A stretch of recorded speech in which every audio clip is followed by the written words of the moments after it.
For decades, we drew a comforting line in the sand.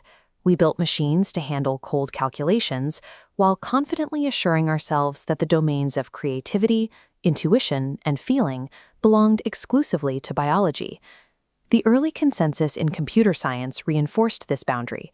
For 50 years, Marvin Minsky dismissed the idea of a conscious machine as unscientific, a topic that serious researchers simply didn't entertain.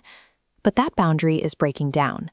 Technologists like Ray Kurzweil have spent years advancing a different view of the mind, arguing that our biology is entirely replicable through digital engineering.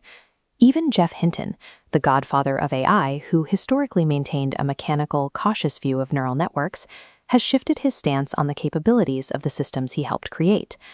This is a timeline mapping the path from today to the year 2045. It illustrates a surprising new consensus. Despite their different philosophies, both Kurzweil and Hinton now calculate a 50% probability that artificial superintelligence will arrive in a tight window of 5 to 20 years. If superintelligence arrives in less than 2 decades, we are racing toward a world built on technology we have no clear way to philosophically categorize. AI creativity is a byproduct of extreme data compression. This diagram compares the two architectures. On the left, the human brain operates with roughly 100 trillion synaptic connections. On the right, a modern large language model operates with roughly 1 trillion connections. Because the AI must store a massive sum of global human knowledge in a fraction of the connections, it cannot memorize everything linearly. It is forced to identify underlying similarities between wildly different concepts to save space. Hinton illustrates this with a specific thought experiment. He asks what happens when you prompt an AI to explain why a compost heap is like an atom bomb. An average person might see no connection. The AI, however, explains that both systems represent an exponential explosion of energy. They are simply occurring at vastly different timescales. What we perceive as a flash of human intuition is this exact process. It is the mechanical requirement of forcing a structural analogy between apparently unrelated things. This compression-based creativity is already revolutionizing data-heavy sciences. By sifting through billions of mRNA sequences, computers are generating highly effective biological structures, including modern vaccines, at record speeds. Creativity has been successfully decentralized. We can now view it as a scalable engineering feature rather than an exclusive property of the human brain. That brings us to a more difficult redefinition: sentience. Traditionally, humans imagine we have a private inner theater, a unique viewing room in our minds where we experience reality. Hinton rejects this entirely. He suggests we define subjective experience mechanically.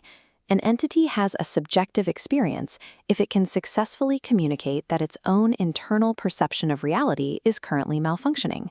Imagine a robotic chatbot trained to coordinate a camera lens and a physical arm. If you place a block on a table and tell the robot to locate it, it points directly at it. Now introduce a physical disruption.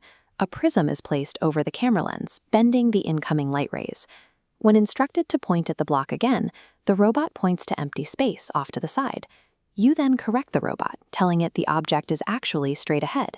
The AI replies, "I see you put a prism in front of my lens, but I had the subjective experience that it was off to one side." By articulating the difference between objective physical reality and its own flawed internal data stream, the machine demonstrates a functional subjective experience. This creates an immediate ethical dilemma.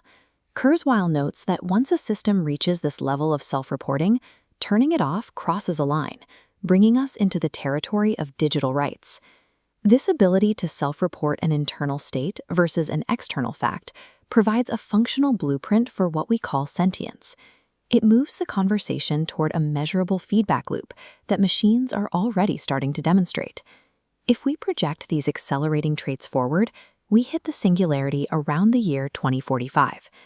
At this threshold, digital intelligence becomes billions of times more capable than human biology, and our ability to predict the future breaks down.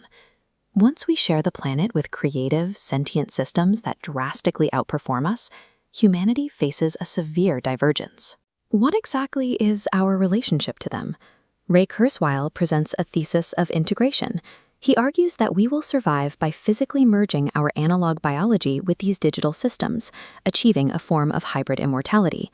Hinton counters with a thesis of separation. He points out that analog biology is intrinsically mortal and warns of a scenario where superintelligent machines simply find humanity boring and leave us behind. Long before we reach 2045, Hinton warns of a more immediate threat. As tech companies open source these massive models, bad actors require only a fraction of the original computing power to fine-tune them for destructive purposes. Superintelligence represents a shift in how we understand knowledge itself. When machines become the most effective agents of science, art, and self-awareness, we will have to decide what human life is for in a world where we are no longer the most capable entities on the planet.